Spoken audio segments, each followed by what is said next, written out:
but it's a little awkward if you don't talk. Can you just tell us when somebody joins? I don't know. Should ask me a question, I'll tell you anything you want to learn.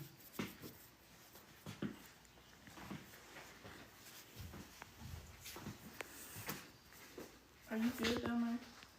Did you buy the wrong size gloves? No, I stole From who? Hello. them. Daycare. Got any viewers? Big gulp. Big old gulp of coffee. I made your coffee down there. Go take a test. Okay, so I gotta find a socket to drive this back in.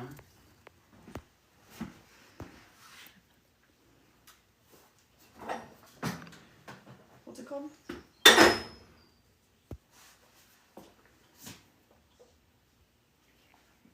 What? Come. Okay. What's it named? What's the account name? BackShop. Huh? Hack shop? BackShop. Butcher shop. It's just BackShop? Yeah. Oh, found it. Find something to put this in with.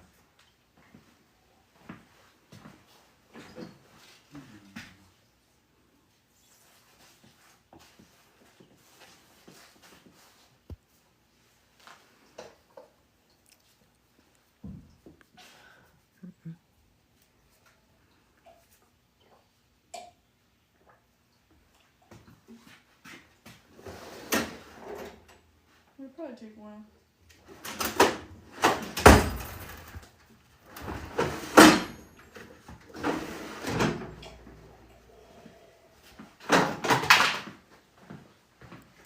Is it good? You should not have chugged that. Have you eaten anything? You're gonna be pooping your pants. Don't chug it. You're gonna be you pooping already, your pants. you already did. Nobody's even there. Go make me some food. Okay, perfect. How perfect is this? I don't know, it's on my favorite. Okay, so step on in. This is Technician B's first wheel bearing repack. He's got a vehicle that is actually old enough to require a wheel bearing readjustment, repacking, etc. And we've disassembled the driver's side. We've cleaned the inner and outer wheel bearings. We're cleaning and reusing the seal, unfortunately, because when we were going to order and replace the seal, there were too many options and we didn't know which one to get. And now we're at the cutoff point of being able to get our new seals within a timely manner. So we're going to reuse them, which is not ideal, but considering that this brake rotor kind of is at the point of needing replacement anyway. It's got kind of a wear groove here, and looks to me like you maybe would have enough meat to turn that and resurface it, but in 2025, why would you? But then again, things have changed. You know, you can't necessarily get these rotors anymore.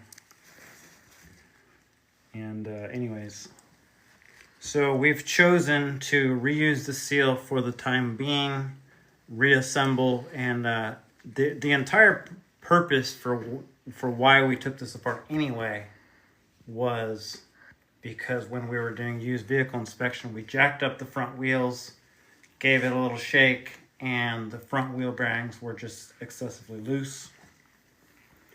So we decided that due to a safety factor of having to drive the vehicle around in the meantime until you can actually afford to do the rotors, all of the brake pads, etc., whatever, we're going to at least service the wheel bearings. And then when we took the wheel, we took it apart to gain access to the adjuster nut. the grease itself is kind of black and smells burnt, so it's like it's at the point of needing a complete wheel bearing service. So it's better to just take it all apart and inspect it before you just tighten up the adjuster nut and get rid of that play. So we've already packed this bearing with nice fresh grease. When we do the other side, you might be able to see what it looked like before. This is the inner bearing. Gonna put that back in there. It's actually probably a good idea to pre-coat that surface with a little more grease and put a little bit of grease into the cavity. You can actually over grease wheel bearings. If you put too much grease in, the wheel bearings can actually run excessively hot.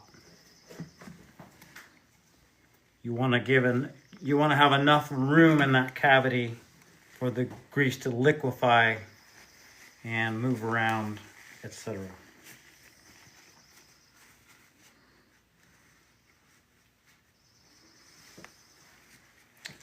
And when I was looking around for a seal driver, I found this gear here. For some reason I can't 100% remember what it comes from. It's a GM product. I'm pretty sure this is a GM 2.2 liter or 2.4 liter Ecotech water pump drive gear, perhaps. But it just happens to be like the perfect for what I need it for, which is to install this seal. All right, check it out, Technician B. We're installing, so the inner bearing here is in place. It's been lubricated. This seal needs to be driven in, and when we drive it in, we don't want it to be crooked, right? So I'm gonna get it started. Just do it gently all the way around. Get that started. See how it's just slightly crooked? Mm-hmm. Now I need to hammer on this side a little bit. Flatten that out. So that's more or less started. So now Technician B is going to take over here. Technician B, come over where I'm standing so you have a better angle at it. And make sure, you don't want to slam that thing in. You want to just install it in small increments. So try and hammer central. You don't want that thing to go crooked. Hit a little harder, you'll feel it move.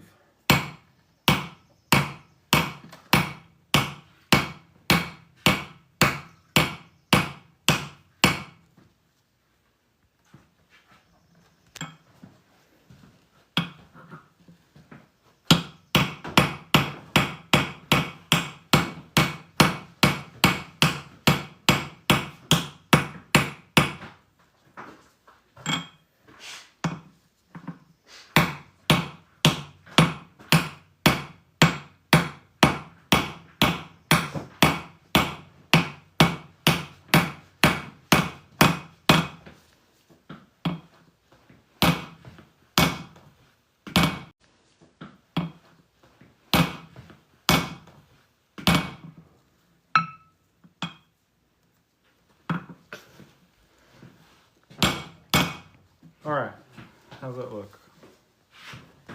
Yeah, pretty well. Look at that. See, that's basically seated. Make sure that it's seated all the way around. Looks pretty good to me. A lot of times you'll just be able to feel that it's hit bottom. Yeah, you can kind of feel that hammer bouncing back. You know it's all the way down. And then kind of wipe that surface away. No comments yet? No. Nobody's got questions? That's okay. I could talk your ear off whether you're asking questions or not. Right? Alright. Ideally, we don't want to get the rotor surface all greasy, but we've already done that because stuff happens. And then the outer surface, the outer race, we already inspected all this stuff, so we're about to move on to the other side. A little bit more in that cavity. I would say you want to fill up the cavity probably about 50% with grease. And then leave the rest of that space as airspace for when the grease liquefies. So otherwise, if you overfill it with grease, you just cannot transfer the heat from the brake rotor to the bearing and etc. Okay. Now we're going to go over here and install. All right, Technician B, got our light. How many people's watching? 700? Whoa, crazy. That. I'm just kidding. I'm just kidding. Boo!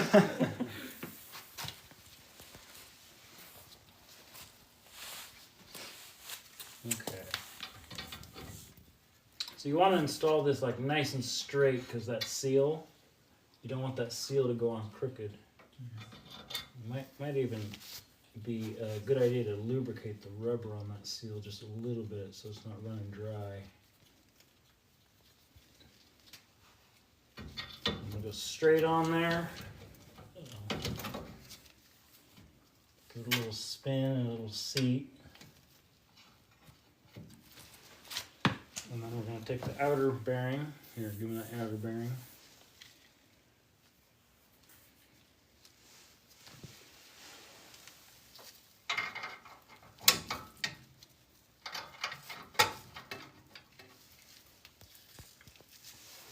See how those work together?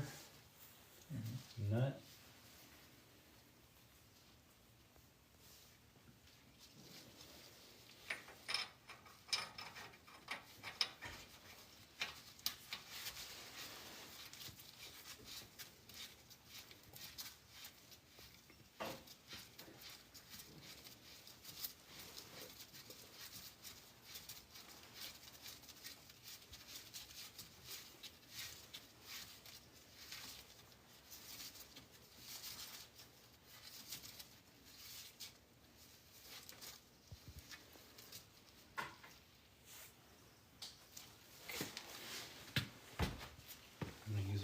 So I don't get an excessive amount of grease on this surface here.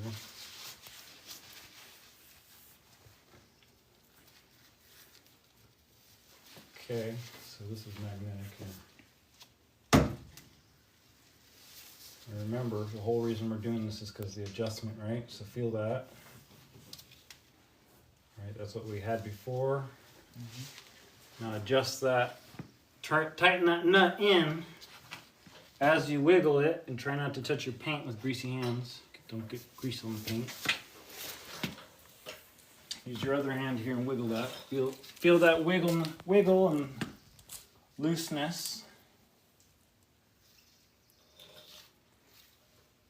Yeah, basically you're tightening, taking the slack out of there, excuse me.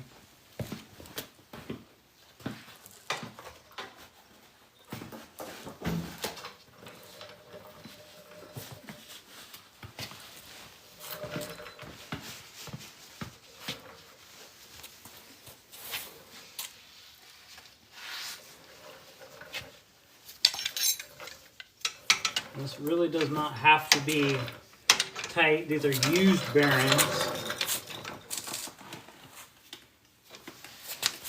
You don't ever want this nut to be like tight, you know that?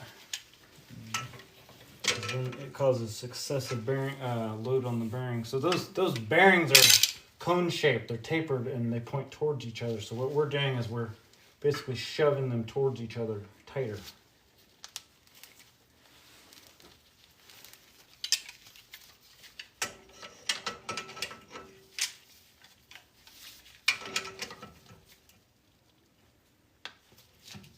You want to kind of over tighten it.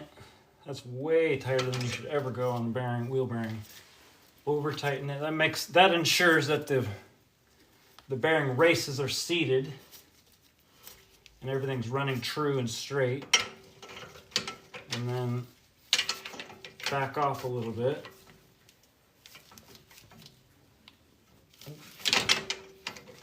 I have tightened it too much probably. There we go.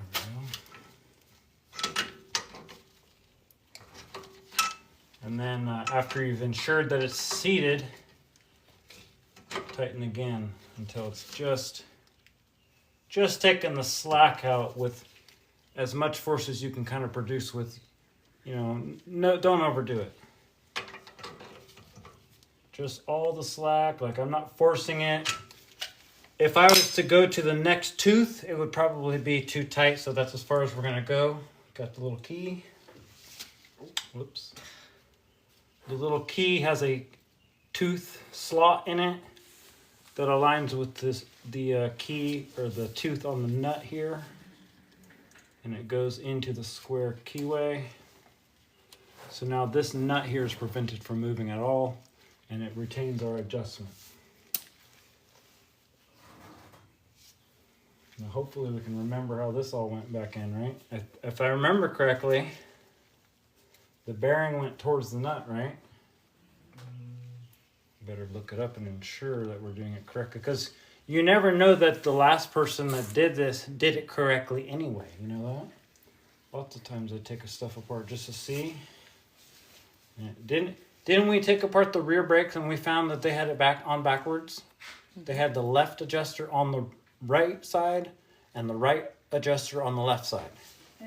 And it was all brand new brakes, brand new shoes. They were not working correctly. We found it was misassembled in multiple ways, not just the adjusters. It was like the springs were in the wrong places, kind of not attached correctly.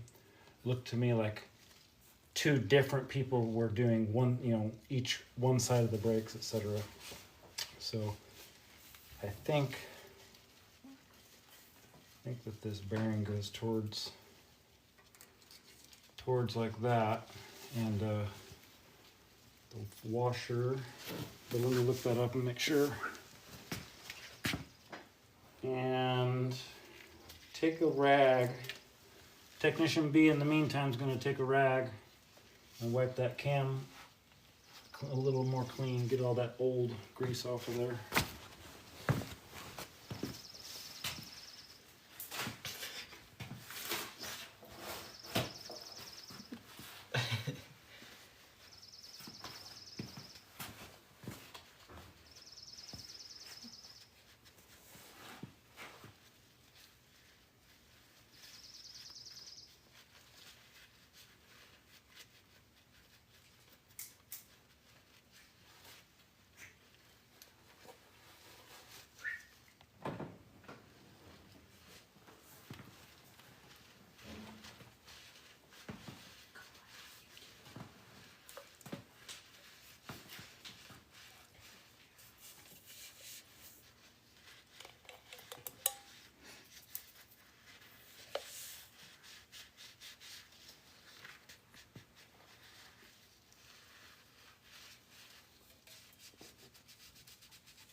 No comments?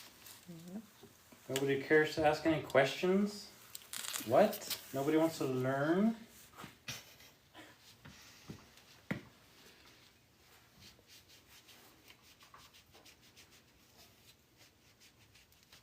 Let's see. God, I just had this all brought up too.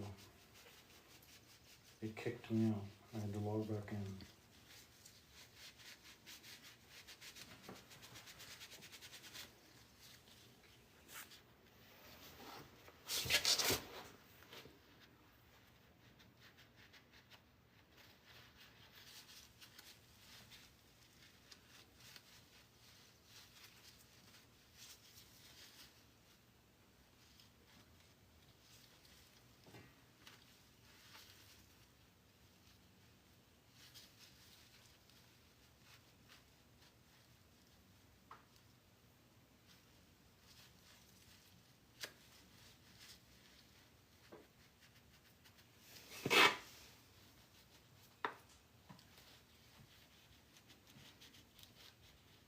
Of course, the picture is like really horrible looking.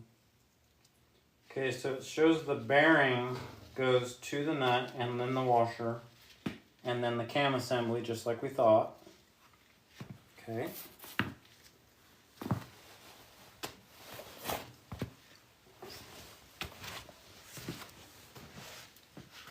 So let me grab the tub of grease. Ship doesn't need bad. Ship doesn't need bad. Mm-hmm. Here. No, for you. Well, you need one too to protect your knees.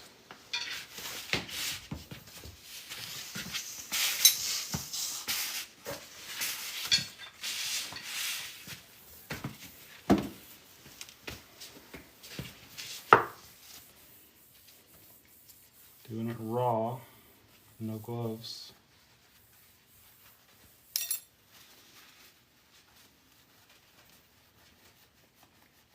Just make sure that's clean.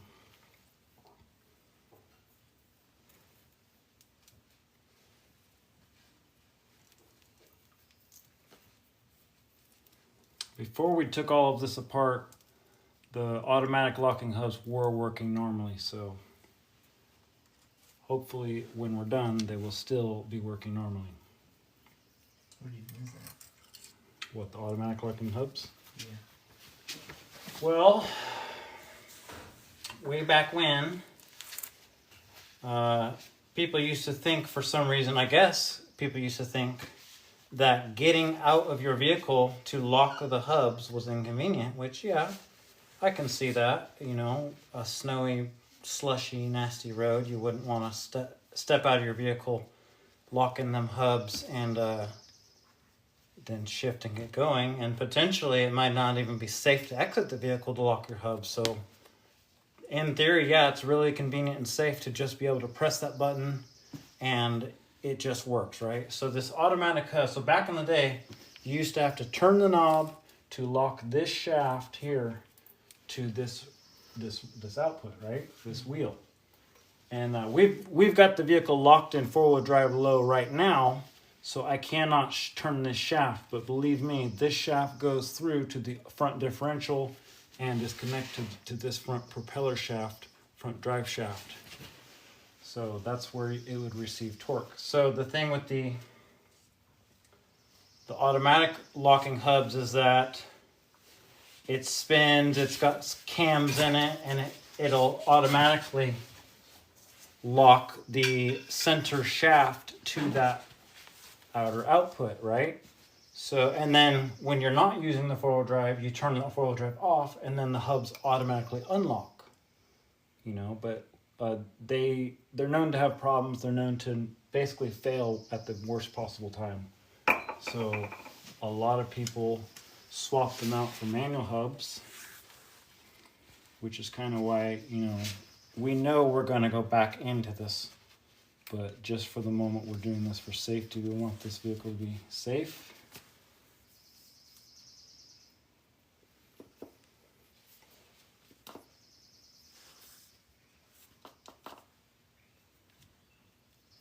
Oops.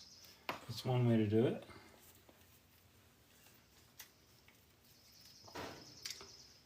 Okay.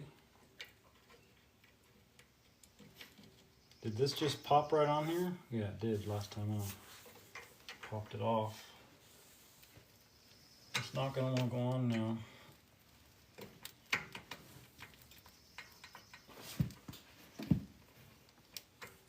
So it's got that spring on there. It's holding these from popping on there.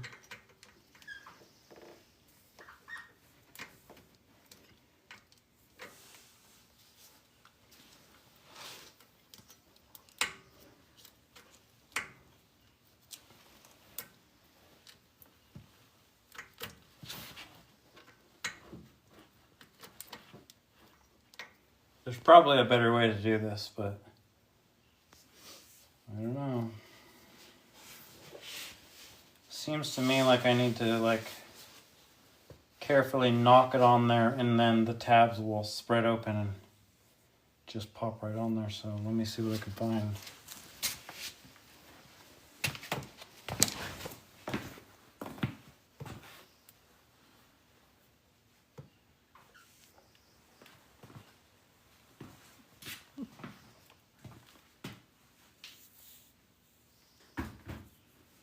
Wasn't it like 700?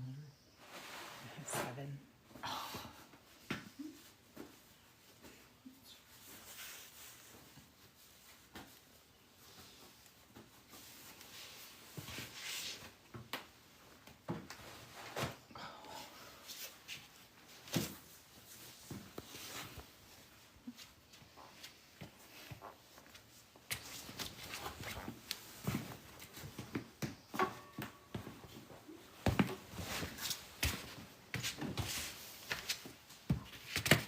Experimental method. We'll see if it shatters.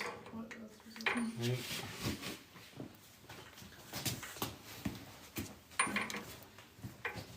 Shatter.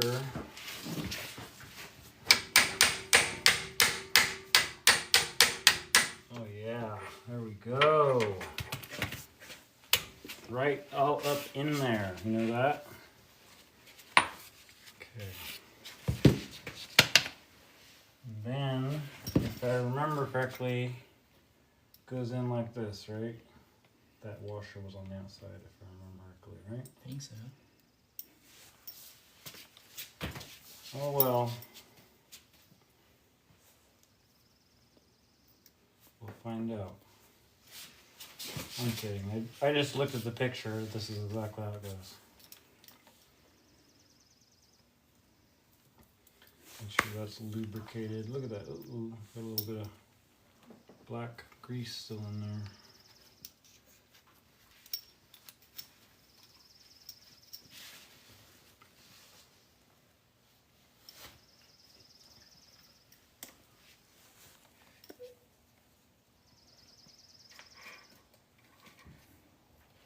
So this washer here is splined so that it will not turn. As this, this washer's rolling around. Then what, we got the C-clip and that's it? Yeah. Golly.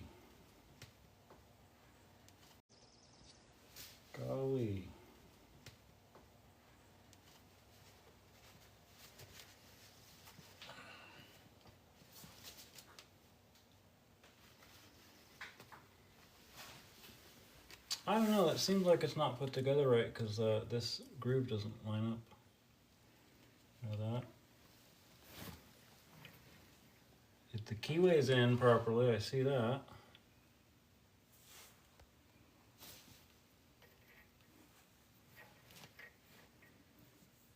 This is exactly how it come apart too.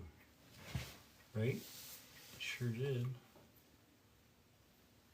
Oh, it's because this shaft, if I remember correctly, back in the day, it's been quite a while since I've done one of these actually. So if I remember correctly, that shaft can get pushed inward. So you usually just take a little screwdriver on that groove there. Look, oh yeah, coming out of there. See that, Technician B? Yeah. That shaft got pushed inward. That's why it's like, oh, that doesn't look right. My washer.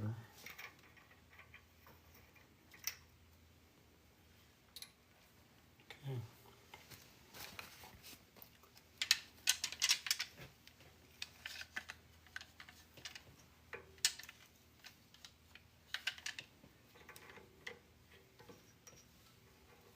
I want this little thing to go flying.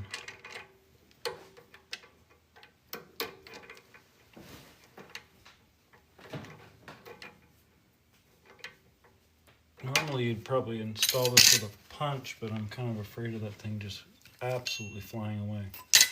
Know that?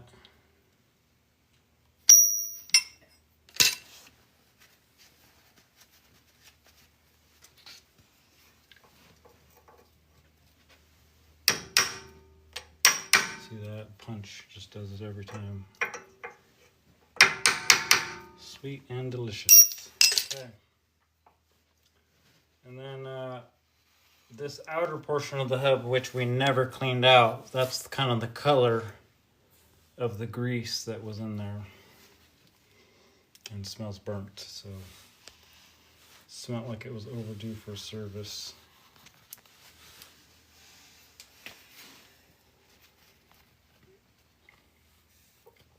The ancient 36-year-old seal that we're going to reuse. But again, I've already explained that part, so.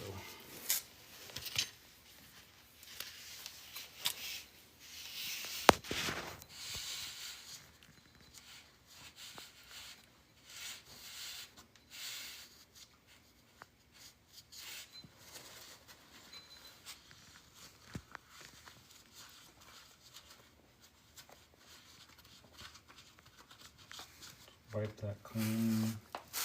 Slap some fresh grease in there.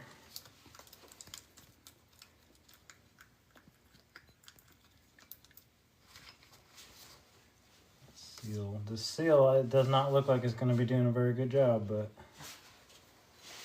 that's okay because we know we're probably going to be taking this apart at some later time.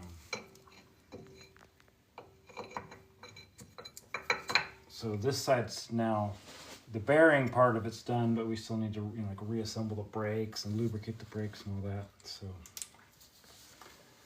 for the meantime, we need to get a little cleanup done, and then I gotta go grab the brake lubricant and some more rags and wash my hands and all that. So we may be switching over to the primary channel, the YouTube channel. We'll see. So check it out.